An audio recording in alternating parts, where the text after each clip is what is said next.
It's not. Oh, it started. Okay. Hi. How you doing? I decided to do a video today about Atlanta and how I got here. Um, Relocating in the same state can prove to be traumatic, especially at my age. Oh, Lord. Moving is definitely a young person's sport. Muscle, the manual part of it all. Good gosh. Um, Pardon the ums. That would be a cool podcast title. Pardon the ums. Don't bite. I digress. I put a trademark that shit. Don't bite. Ooh, if you bite, I'll put a hex on you. Anyway, yeah, so Atlanta. Hi, Atlanta. I remember listening to a Professor Griff video once, and he referred to Atlanta as the modern day Atlantis. And that really, really piqued my curiosity about Atlanta. Long before there were so many TV shows on air um, about, were placed in Atlanta, I was curious about it in the 80s when I was in my teens. We had a friend, her mom she was talking about it and making plans to move to Atlanta.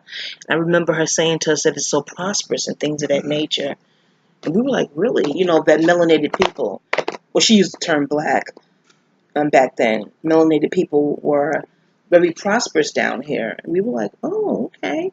So I had first heard about it, um, Atlanta. Pardon me, I was reading something in the 80s. And in the 80s, I watched Matlock through the 80s, 90s. My mom, she loved watching Matlock and Columbo.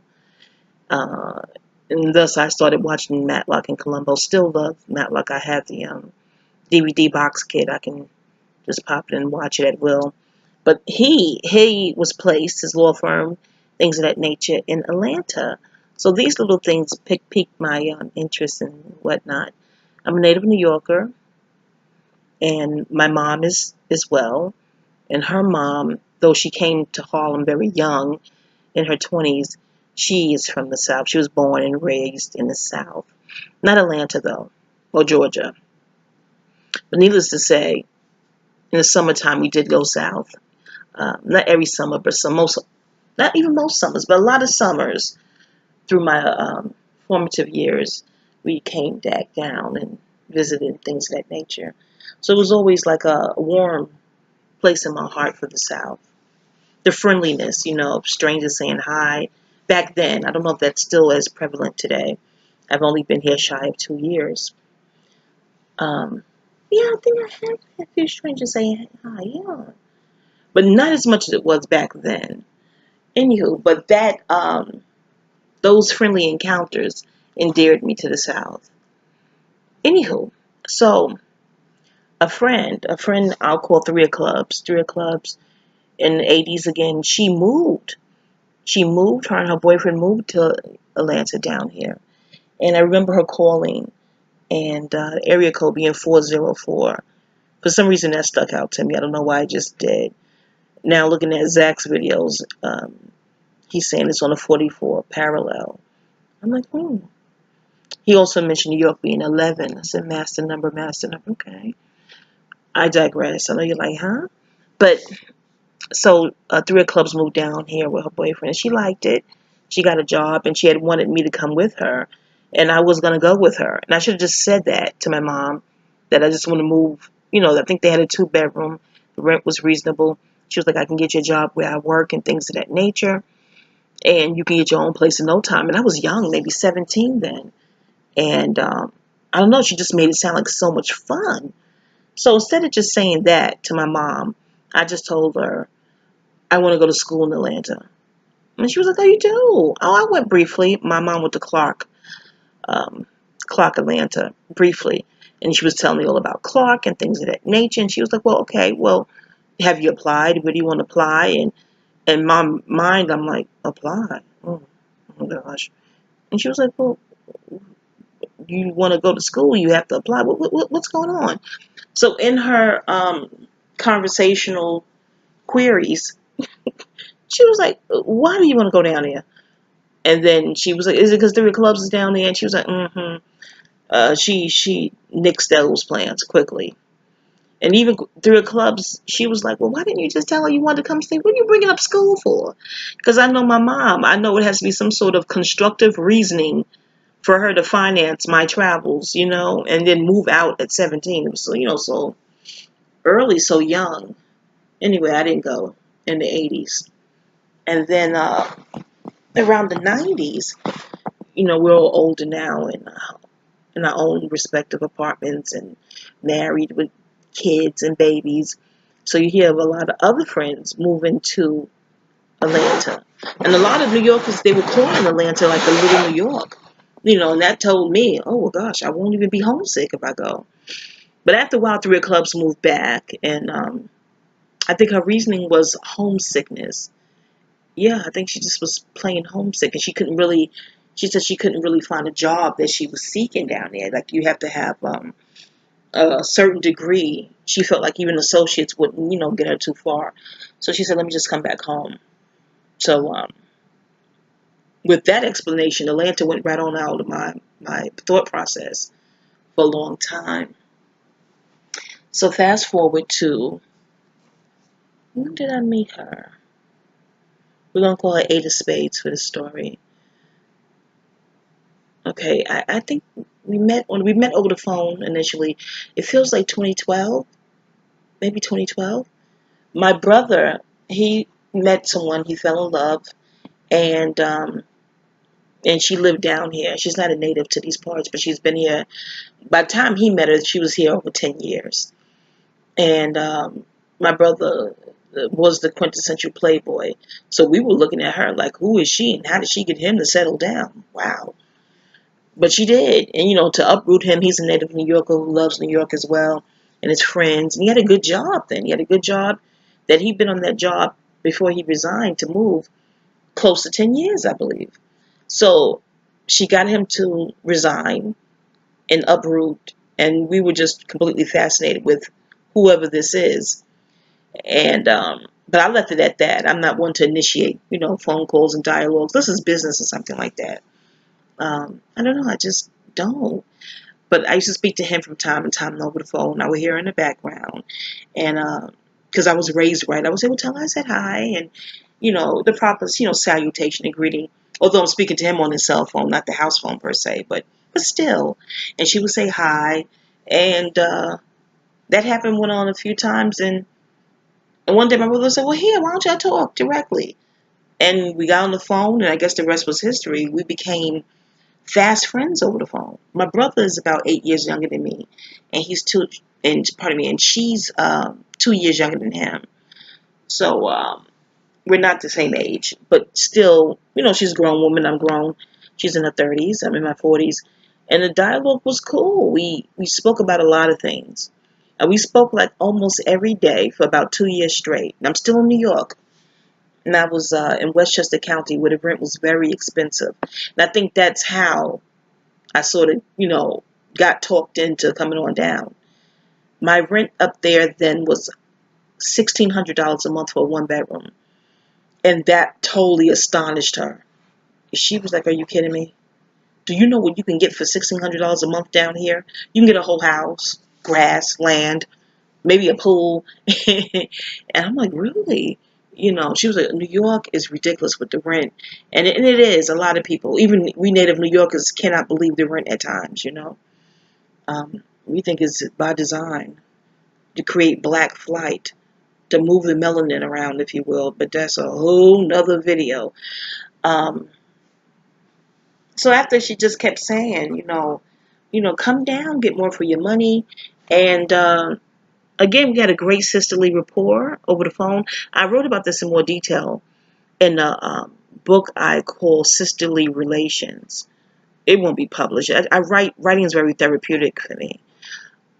And although I will, ultimately publish my memoir, but I don't know if I'll be as detailed about this in the memoir as I was in my little booklet called Sisterly Relations. I need to get that thing bound, just to release it from my system. And she's my, sister-in-law, and then my sister, we got the same mom, and my other sister-in-law, my older brother's baby mother. Those three ladies, I just wrote about our encounters and events, if you will, just to release that, purge it from my system. Um, I think I won't publish the details because we resume speaking. Like if we were excommunicated, I think I would feel more comfortable going on and put that in the memoir. I digress. So in short, I won't be getting into the details too much here in this video, but I inspired her to create like an all natural soap and oil company. Because every woman needs an out. Everyone needs an outlet. You know, but I told her to do something that's just for you. That's just for you. And she took my advice, and we used to brainstorm, and I doled a lot of ideas. And what's that song by Tony Braxton? How can an angel break my heart? Honey, I have notes on my Facebook, not about this topic, but a fellow Buddha. I think that was titled, How Could a Buddha Break My Heart? Funny as hell. I got to keep things lighthearted. But I guess in this context now, how could a sister break my heart? Anywho, maybe one day I will publish it. But with people, the ego is so fragile and delicate. They think you're telling the story of what happened to hurt them.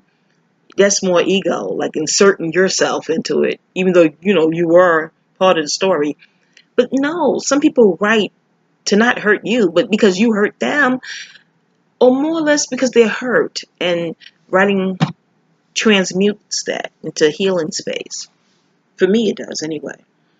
But I don't want to get all into that. But in short, she's right now, okay? She's the reason that I decided to just take the chance and move to Atlanta.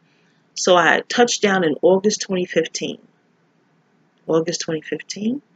And it's been quite the journey. Quite the journey. Most of the family are happy that I'm here with my brother. Because until I moved down, then he was the only one here. My brother's a family favorite. Even on his father's side, they love him and like him. There's love in the family, but it's hard to find love and like in the same body, if you will. It is what it is. But they love and like him. And they're like, oh, good, he's not there by himself. I'm like, well, what am I, a chopped liver? Yeah. Mm-hmm. It's a whole nother video and a whole nother in the memoir. But, yeah, it's cool to be down here with my brother. Seeing him and, because he was here 5 years before I got down here. So, we didn't see him often. I know I did. Just spoke to him over the phone. And, yeah, Atlanta, I'm here. And I looked at a lot of videos when I was still in New York about people who move. Because, I had another then friend. Let's call her Ace of Clubs. Let's call her Ace of Clubs for now. She had moved down here while ago in Lithonia and then moved back to New York. That was the thing. All the acquaintances and friends I knew that moved to Atlanta, they ended up moving right back to New York. So I'm like, well, if they're moving back, let me just, lose the inspiration or the curiosity or the aspiration to go. But, yeah, Eight of Spades really got me with the whole 1,600 for one bedroom is a crime. It's ridiculous, But she was gun-ho because we were doing that business thing together. Just the ideas I gave her over the phone, and we had that, that sisterly connection with creating a beautiful products. That's up no more. Anyway, yeah, so Atlanta, I'm here. I'm pretty much a homebody for now. This ailment lupus keeps me in the house a lot. I go to a lot of lupus functions and things of that nature. I'm Buddhist. I love my Buddhism. Nam Myoho Renge Kyo, Nam Myoho Renge Kyo, Nam Myoho Renge Kyo.